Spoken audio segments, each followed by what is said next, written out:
Hey, what's up everybody? This is Anthony from Anthony's Customs, and for this review we are looking at the JAKKS Pacific Donkey Kong figure.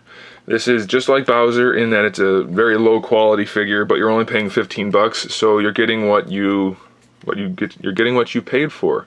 Believe it or not, that's how things work most of the time, and I'm okay with that. I'm really happy to have this figure for $15.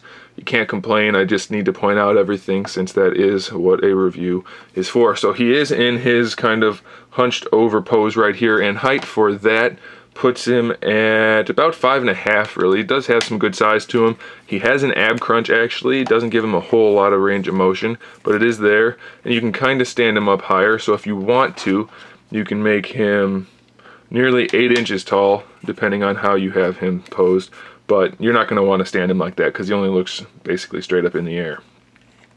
If you're curious about the scale with the SH Figuarts Mario, I think it's pretty well in scale. If you're trying to put together some kind of quasi Smash Brothers display, this Donkey Kong will easily fill the gap, at least until they make a better one that costs 50 or 60 bucks from Figuarts or Figma. We don't know if that's going to happen though, so I'd say go ahead and grab one of these guys and hang on to them for a while.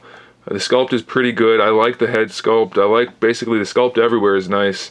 We do have the tie hanging down, which is actually the best painted thing on him. There's no problem there, and it will move with the head, so if you don't want it to like hang funny, to stick straight out no matter how he's posed, that's okay. The head basically just has a swivel. The shoulders have a ball hinge, so they move forward and back and then they swivel. The elbows have a pretty good range of motion. There's no bicep swivel though, so they only move side to side, which is okay because you can do like a chest pound or just his regular gorilla stance. And then the wrists have a swivel and a hinge, better range of motion than Bowser for sure. Like I said, the ab crunch is there. You just barely get any range of motion out of it. Just enough to, you know, give him a little bit better poses. If you do want to do a chest pound, you can get that done. It's not the best, but it is there. And then the hips, kind of more limited than I was hoping.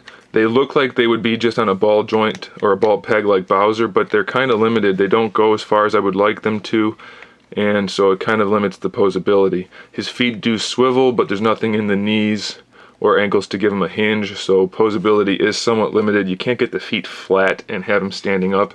You have to bring the feet up more and then they're flat. That way, a little bit better.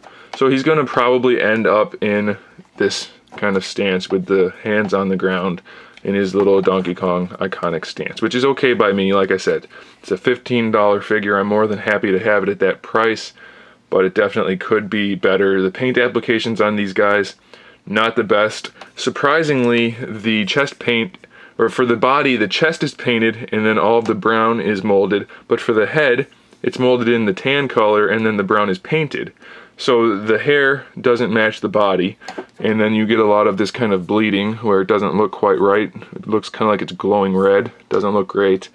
And then for the body, it's actually a clean paint job for the most part, and it pretty much matches, but it's just odd that they did it that way. And then the teeth are not painted well. There's a lot of red peeking through where it shouldn't, and it's just not a clean paint job. And the eyes don't look too great either. But for 15 bucks, I'm happy to have it. It does look like a decent Donkey Kong to go with the Mario, and I think you'll probably like it too. Just don't go into it expecting to have a Figuarts quality figure for $15. Thanks for watching, guys. Stay tuned for more figure reviews, custom figures, and other good stuff. And in the meantime, keep collecting.